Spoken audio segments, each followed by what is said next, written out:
on the computer. Hello and welcome everybody to another episode of Dragonfly Heart Medicine Radio.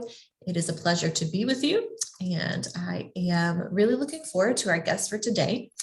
We actually went to high school together and we didn't really know each other that well then, but it's been cool to kind of co-journey a little bit with each other via Facebook.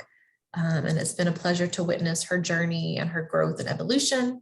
And so, Kerri, if you would like to take a moment to just introduce yourself and share why you chose to be on the podcast today.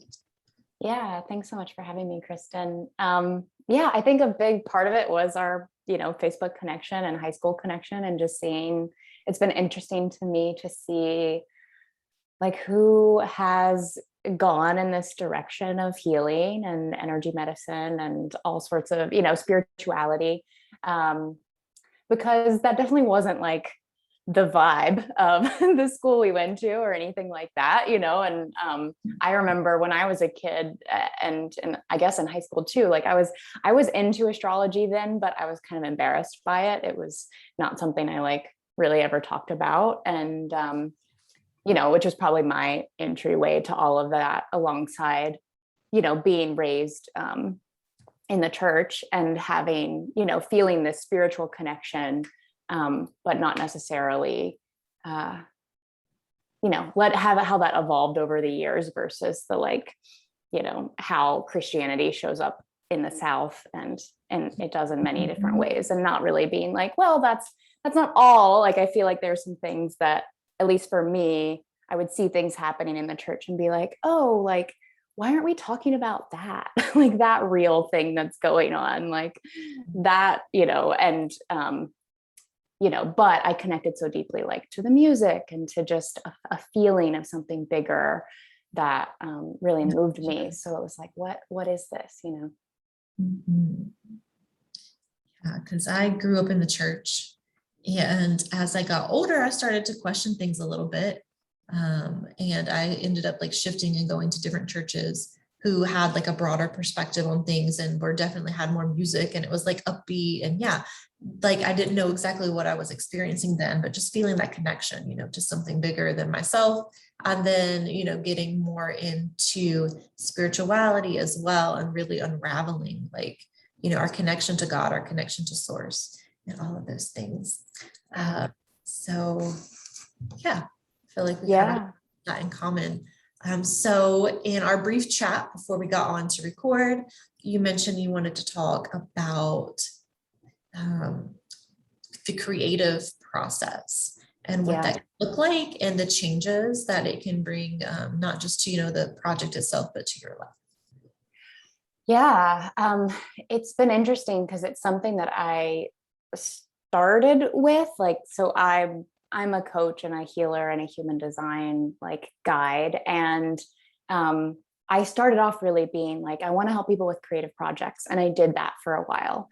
And then that led me to finding these other tools of the healing modality I do, of human design, because I could see that, or I just found that there's more to it, like doing a one-woman show or starting a podcast or being a painter or whatever it is. Like, there's more to it than just go do it and make it happen. And I feel like a lot of the, I don't know, I guess I always think of like, someone like Stephen King. I don't know if it's actually his advice, but it's like attributed to him a lot, I'm pretty sure, of just like, right, it's just about discipline. It's just about showing up and sitting down at the chair, and on a level, like, there's a lot of truth to that. And I found that with women especially, though it can really be anyone, but women especially, I think, because we've grown up in patriarchy, there's a lot more like wounding around our voices and our bodies, and being seen and taking up space. And does what I have to say really matter? Does my story matter? Like, am I good enough? All of this stuff is within it. And then, so there's all of that stuff, which is more like the emotional healing side. And then there's also the, like, who am I? What what do I uniquely have to say? What is my unique perspective? What do I bring to the table? And that tends to be more the human design side. And like, how do I do this in the most easeful way? Because, you know, when we're kids or in school, you know, even though it's still difficult for creativity to be supported, then it still can be more supported than when you're an adult, right? When you're an adult, you have all of these extra responsibilities and relationships and taking care of a house and your job and all of that stuff. And it's like, wow, it just gets harder and harder to give time to your creative self and do these like soul projects that are really important, I think, for people's like evolution and confidence. And yeah, for me, it's always been like, I mean, the best creative projects, and I feel like I have to learn this lesson again and again, are not like strategic. They're, you know, I have to, something in me has to do this, like to heal, you know? Absolutely. And I like how you called it soul projects. It's like we do so much, I feel like in the society, we're feeding our mind, we're, you know, and we're like exercising our minds with these jobs that we have, or these things that we do, or these books that we read. And we're also really attending to our bodies. And, you know, there are a lot of people who exercise a lot, but we sometimes forget about like the soul. What does our spirit want to do? And I went through a phase really recently for about a week and a half or two, where I was waking up between 3 and 4 with like all this energy. And it was always like I was thinking about all these things I wanted to create. And it was happening so often. And I was in, you know, I have a really cool therapist, and I was like explaining this to her. And I'm like, I think if I just like paint, I'm going to be able to sleep again. She's like, well, then why don't you paint? I'm like, I don't know. I guess there's like a part of me that was afraid that it might like be ugly, or that it wouldn't, you know, whatever. But I put all that aside and I painted like this picture. And yeah. And then I have slept really well for the past week, because Wow. I like got that energy out. Yeah. We, you know, and there's so many different ways to create, you know, it doesn't have to be painting or writing, you know, like me doing my podcast as a creative project. Yeah, definitely. I love that. And I love that how it speaks to your intuition too, of just like, oh, this is what I'm feeling will help. And look, there you did it, you know, and how much, I mean, it's so helpful to have someone, a therapist or a coach or whatever, to help reflect that back to you, but also just like how much we know, you know, when we just listen to ourselves. Yeah, it's just about practicing, because we get out of practice of really listening to ourselves and relying on so many other outside sources. So what are some creative projects you're currently working on or have worked on in the past, and how has that helped shape where you are now? Yeah. It's funny because I've got this new website that's launching on next week, though it's actually up now, and it kind of mixes my creativity and my coaching and my work in a way that I haven't really done before, and like puts them kind of side by side. So it feels, I've been looking back at projects and being like, what has been the most important? And that's really interesting to find, like, which ones did I actually finish? What, and it does come back to this healing thing. I've done a couple different one woman shows. And the first one, I don't want to get too much into this story, but the first one was because I had lost my voice and I couldn't sing without pain. And I had just finished my first album as a singer-songwriter. Like, that's what I was going to do. And then I was sexually assaulted and I couldn't speak without or sing without pain. And it was devastating, because that was going to be like my career. And so a few years after that, I was sort of figuring out what it was. And I was finding this book about narrative medicine and how you can kind of heal chronic illness with the story you're telling about it. Like, and that the story has to make sense. So I had this intuition at that point, which was like, you know, my throat stopped, like the pain showed up, even though there was like bulimia in the past and things like that definitely contributed to it. The pain didn't show up until this moment when I was assaulted and I didn't tell anybody about it. right? So I figured that maybe if I share this story, that will heal, that will heal my voice. And it did on a level, and then there was still more. Like since then it's been like, oh yeah, and this past life and this, this thing, there's like many more layers than I wanted there to be honest. I was thought like, oh, it'll be the creative project that does it. And it did. Like I was able to go from not being able to perform at all to being able to do an hour-long show and it not, and it be doable, not something that I could do every night, but something that I could do. I could get it recorded, and most importantly, just go through the process of really reflecting on, what had happened the last few years. That show ended up being about, moving to New York City, being really excited for theater school, finding songwriting, and then getting caught up in a lot of relationships with men that were just I want to say they were all about sex, but they weren't. They definitely weren't for me, but probably for them.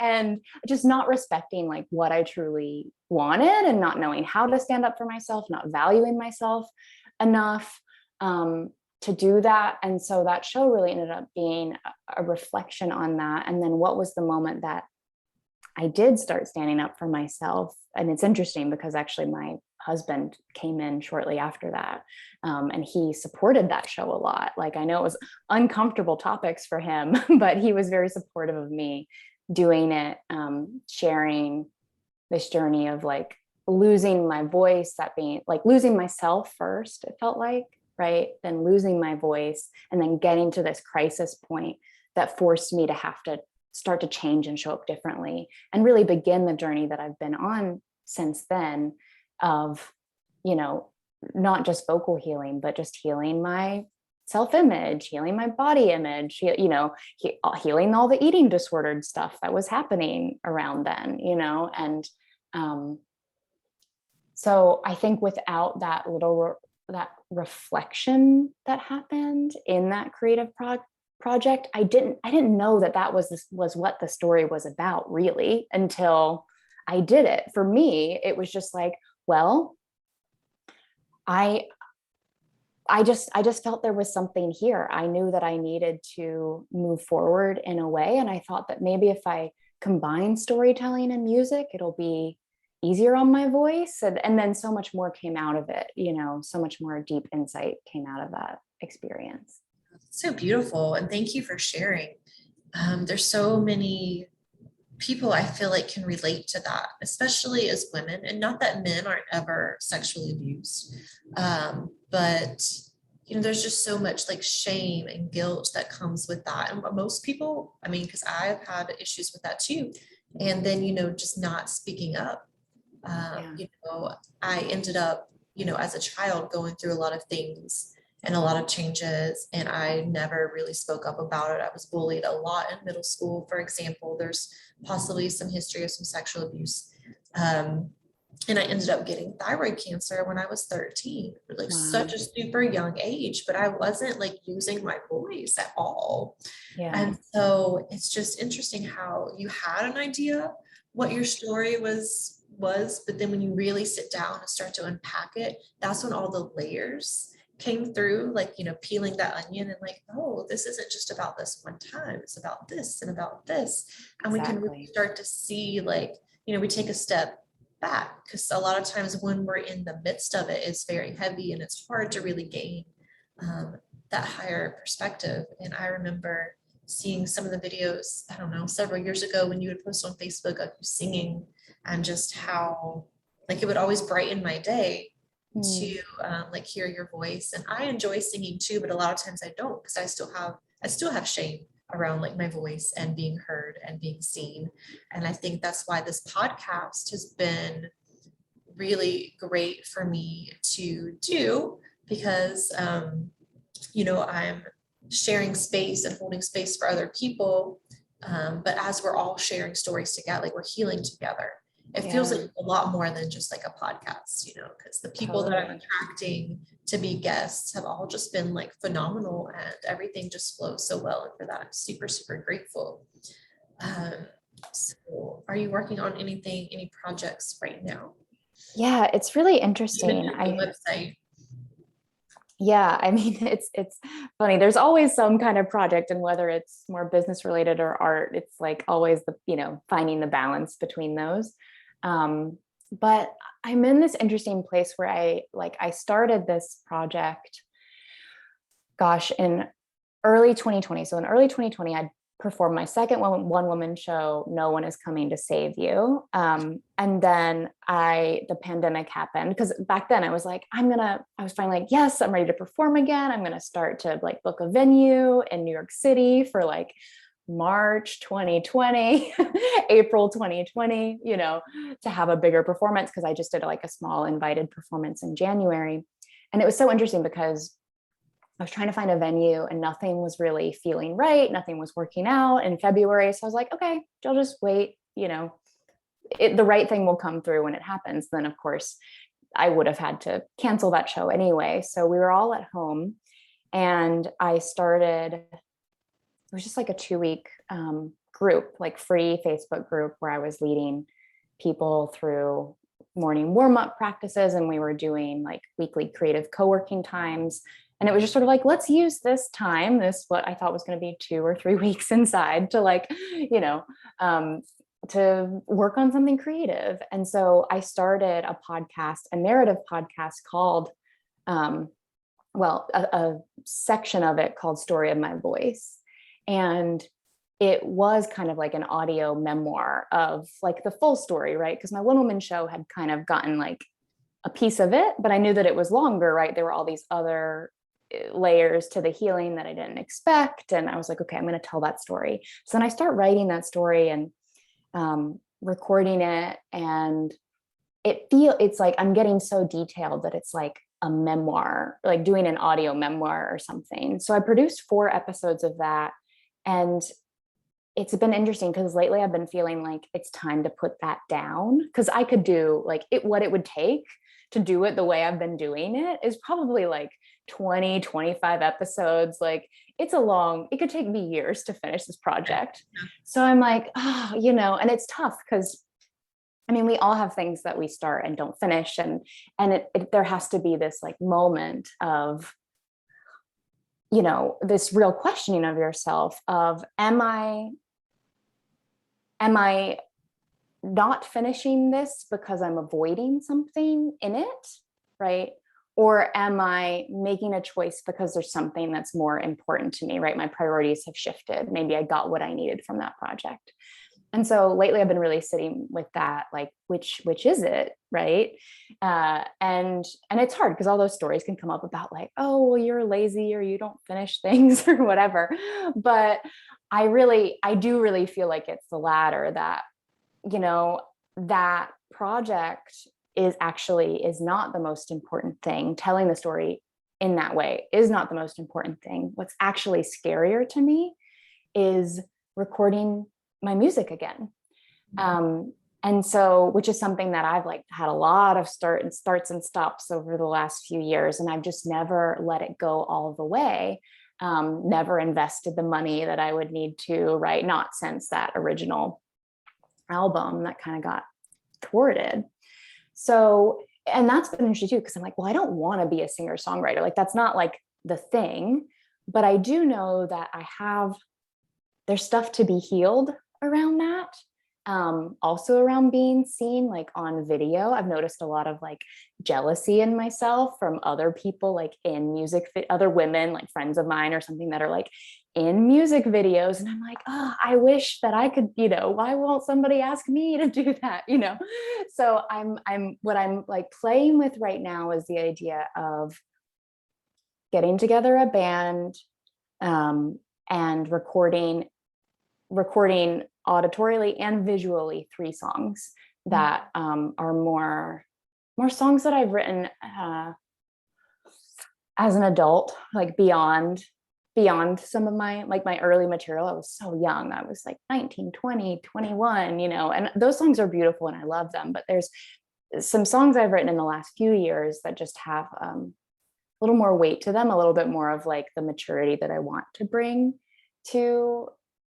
out in the world at this point. So it's like nothing's kind of set in motion. I'm kind of percolating on, letting that old project go and starting this, just 3 songs, but also like make it a music video that you are in, because I have like shadow around that, and I'm like, okay, it's time to work that out. Time to do it, time to step out on that stage. I Yeah. love it. I love all of that. And it's interesting how you said, sometimes we start projects and we don't always finish them. And, that question of, is it because we're avoiding something that's going to come through by doing this? Or is it just, this project, already kind of served its purpose and we're ready to move on? Because I have been trying to write this book for like years. And I've changed the style of it so many different times. Like, well, first it was going to be like, just strictly nonfiction. I'm like, oh no, that's boring. I'm going to make it fiction, but like based on my life. But like I've restarted it like 5 or 6 times. And I wrote a really big chunk of it in 2020. And then like I haven't touched it since. And it's interesting because I was on a walk yesterday and I was like, I think I'm just still not quite ready to really like go there and tell that story, because I haven't even really spent enough time with that part of myself. And so I'm like, that's interesting. Yeah. What's coming? Well, it's funny because there's something that's in both of our charts. I mean, I guess we were born not too far apart at, a couple months apart or something, near each other. So some of our design is similar. And we both have this 1333 channel, so I'm talking about human design for anyone who just jumping in. Human design gives you this chart. I like to call it like astrology in motion. But we both have this thing. It's the 1333 channel. It goes from the identity center to the throat. And it's really like a storytelling channel. It wants to, from personal experience, but also help from other people's experiences, right? Take that and turn that into wisdom for the collective. But it like benefits from time, like to really have, to be able to like clearly reflect and tell the story. Sometimes you need that time. And I've definitely felt that of like, wow, how could it be taking me so long? But but sometimes that's what you need. And it really depends on the project. But, I've found like I tried to do some projects.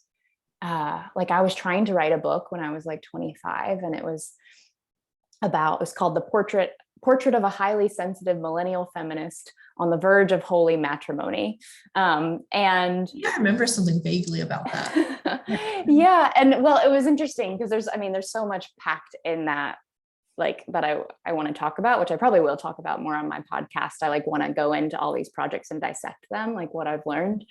But there was a lot of ego in that book, and like a lot of desperation and a lot of like stuff that hadn't been healed yet, like with my family. So I ended up doing kind of a video series right before our wedding, and I kind of went too far. And I like, for me, I could feel, what is it that I could feel? I could feel that I was sharing stuff that was a little too raw, particularly regarding family. And that regret is kind of strong, but I could feel the dissonance of like, there's something about this that isn't right, that isn't good. And it needs time, because now a few years later, or 6 years later, I guess, gosh, I'd tell, 5, I'd tell that story completely differently. And I have a whole totally different view on my family, and it's much more integrated and respectful, Yeah, I think it's interesting too. And from my experience, especially this year, I've learned that the things we came to heal there's no real set like time, there's no rush, there's no timeline. And I think sometimes we get in this rush because we really want to heal whatever that thing is and like move past those emotions or whatever it is. In my experience, and I spoke about this a little bit in my Facebook group, is when, at least in my experience, what I've learned is when we rush like healing, we're not really respecting the part of us that's still holding on to that pain. And we're like, I just want you to feel better, like, and it can really create a lot of fragmentation and like really like unpleasant, like things that start to manifest from rushing. And I think sometimes people get addicted to like that shadow work, and they're just constantly trying to heal this and heal that and heal that. And it can be overwhelming for the nervous system. Yeah, that's a really important point. So no rush. Yeah. So tell us a little bit more about human design, because I don't know that much about it. I don't really know. I know a little bit more about astrology, but in human design, a couple people I know have just started to get into it, and they're like posting some stuff on Facebook. And so it's captured my interest, and I would like to know more. And I'm sure whoever's watching would like to know more too.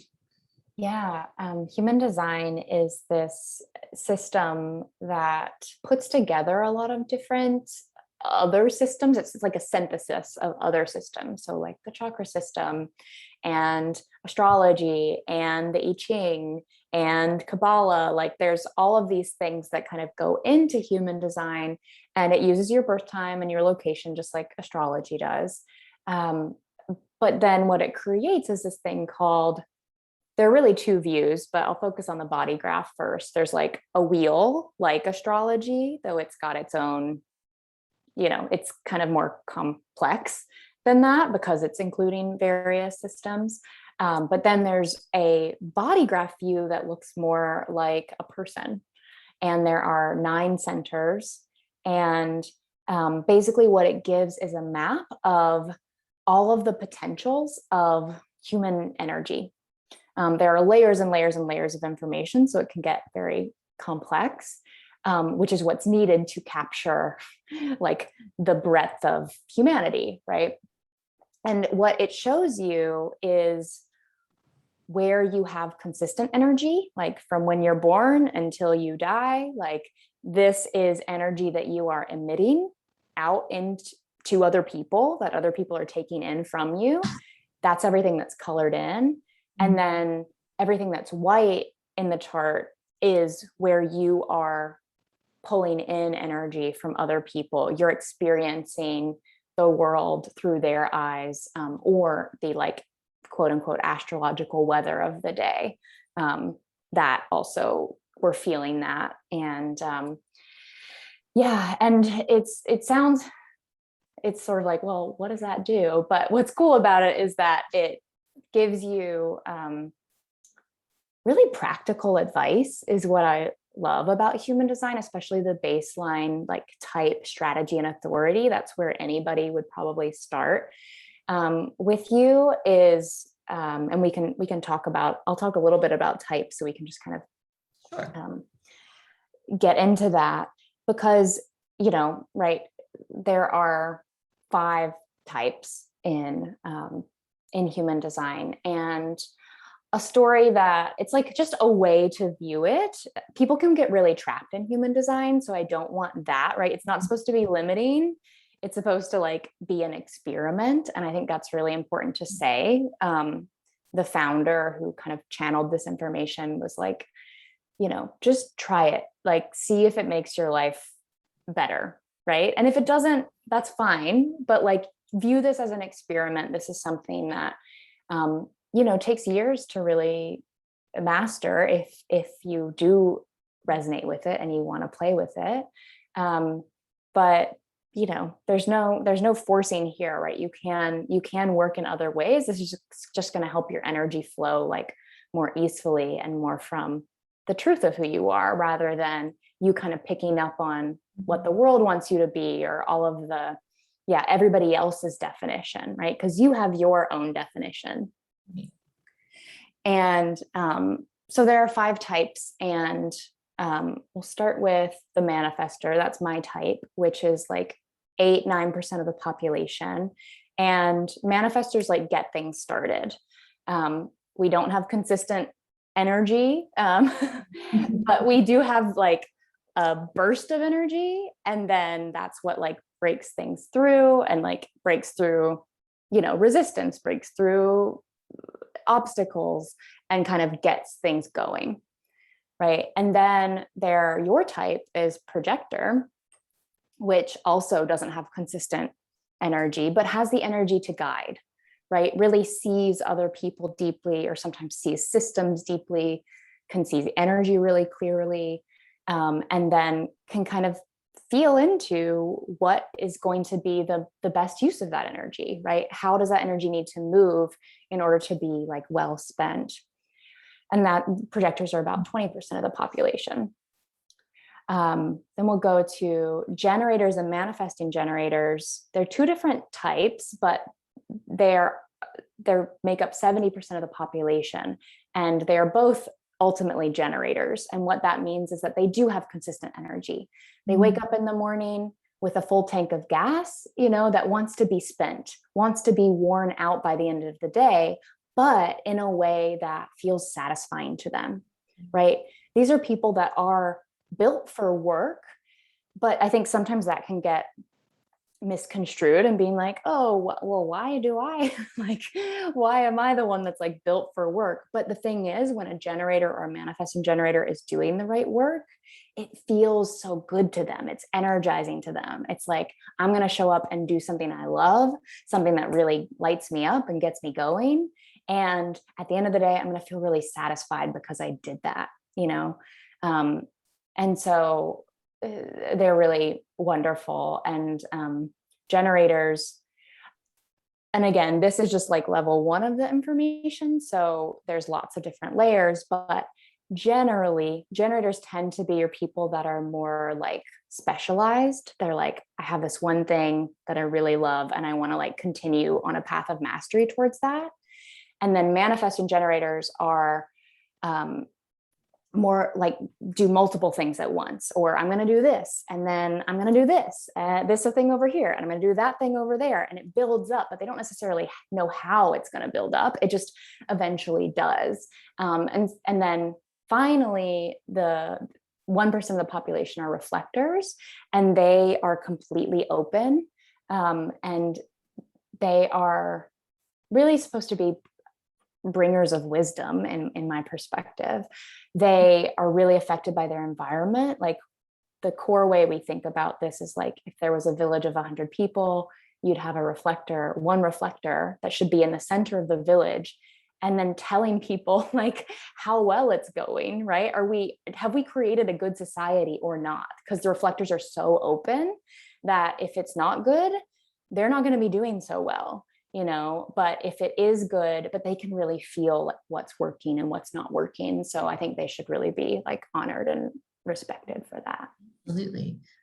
That makes a lot of sense, because I'm a projector, but I feel like I try to live my life more like I'm like the generator, or, like I wake up and I'm like, I need to have all this energy. I'm going to go to work. I'm going to do the things, but it doesn't always flow so easily or feel that way, because I feel like there's still a part of me that's trying to like fight my human design and do maybe, what a few of other people that I look up to, maybe they're, the more of the generator type. So that's interesting. Mm-hmm.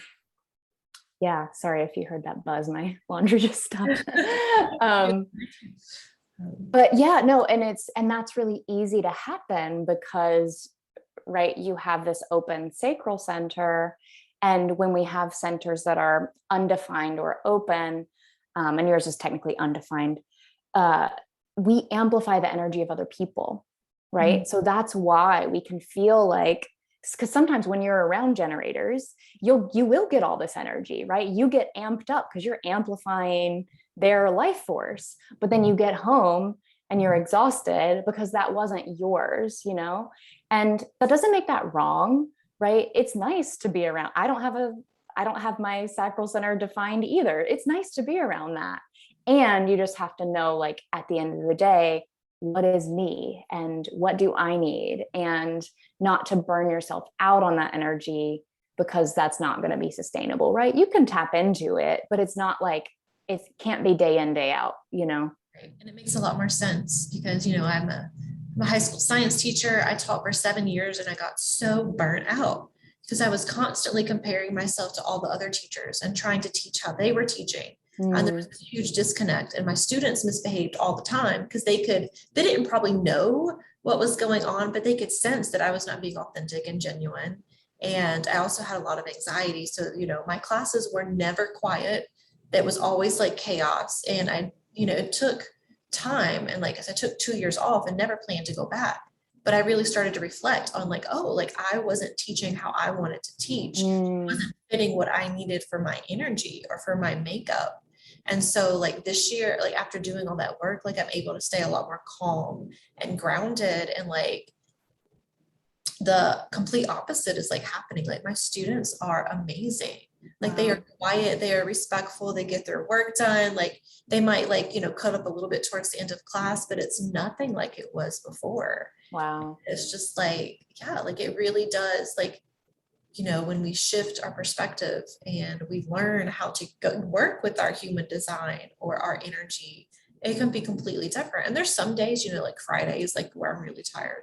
But like most of the week, like I don't have that same like energy zap that I used to have. Good. That's awesome. And I'd be curious, like,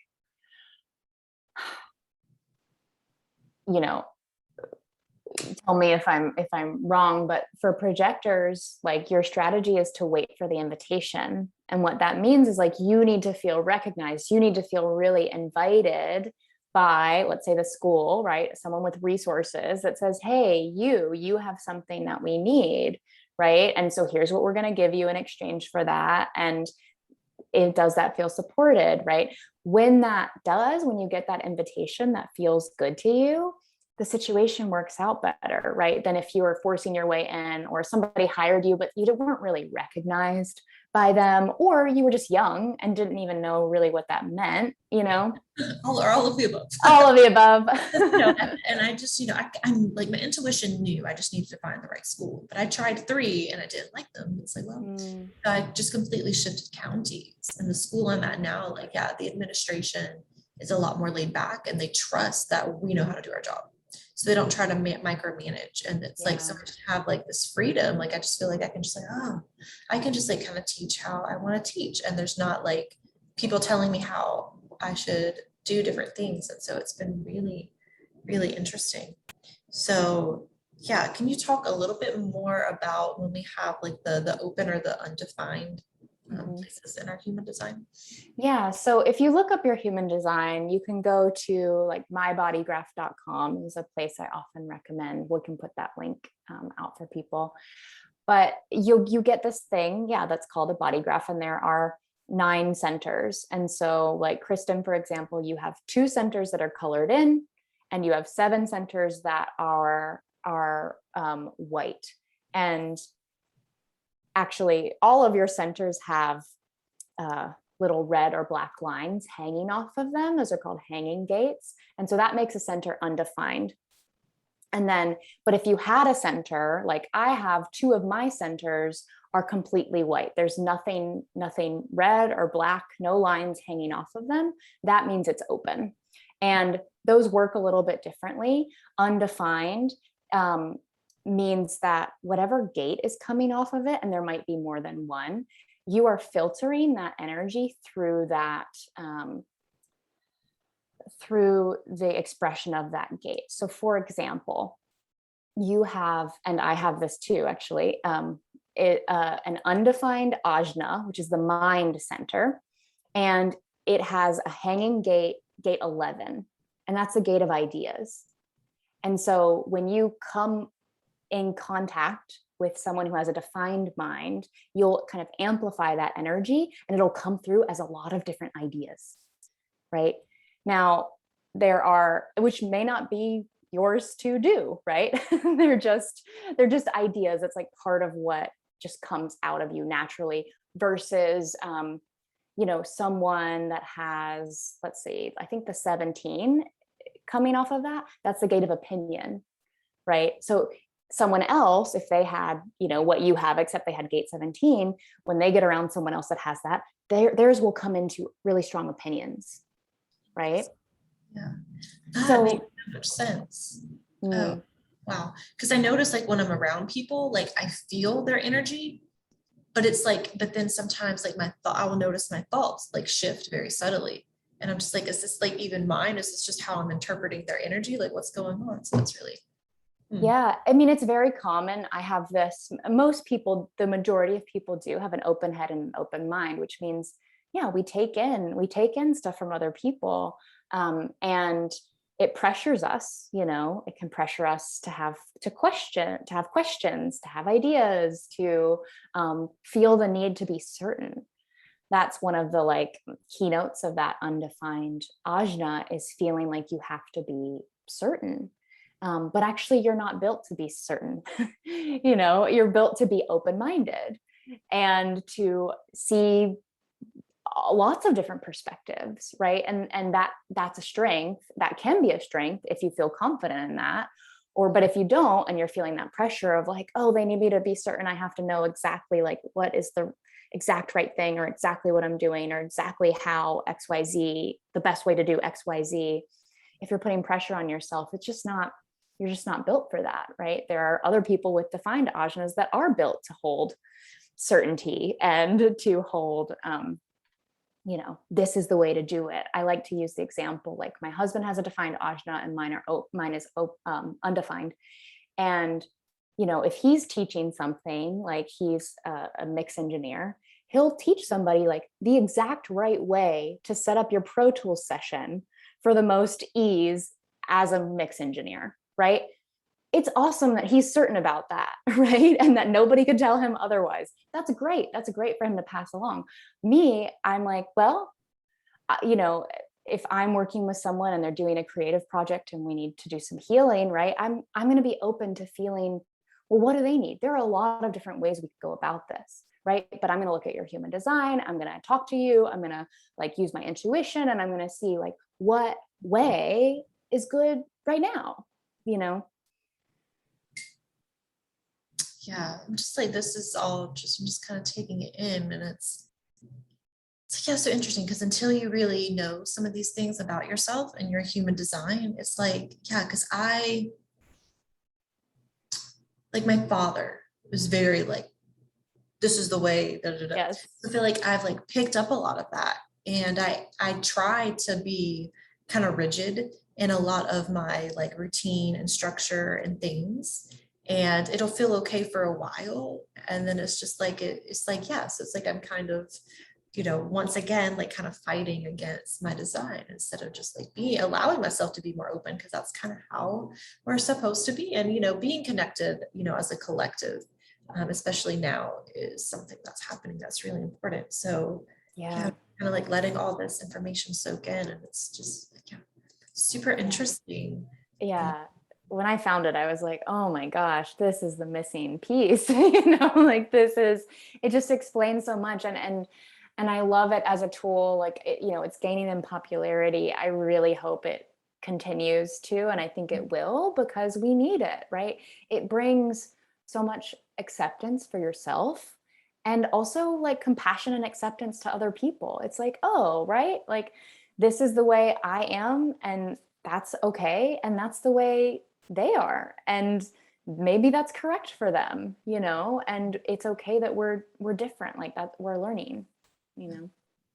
Absolutely. So thank you so much. I feel like we covered quite a bit in like our short time together. That was cool, from creative projects to human design and a little bit of things in between. So is there anything else you want to share before we wrap up?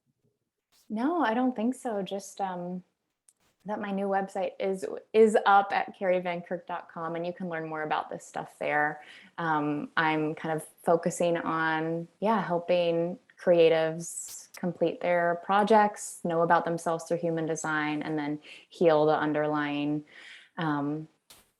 blocks or resistances, or just stuff that's like ready to go, right? Like whatever you're ready to step into is what kind of the healing modality that I do, Universal Health Principles, helps you just be like, okay, let's clear out some of the cobwebs, because there is the next best version of yourself, and like you're ready for it. Yeah, absolutely. Well, thank you so much for agreeing to be a guest. It's been a lot of fun. I've learned a lot of new things. And so, yeah, if you just check, there'll be links. If you're watching on YouTube, they'll be in the description. And if the links will also be on my website as well. Thank you to everyone for listening or watching, and we'll see you next time. Thanks so much for having me. Mm-hmm.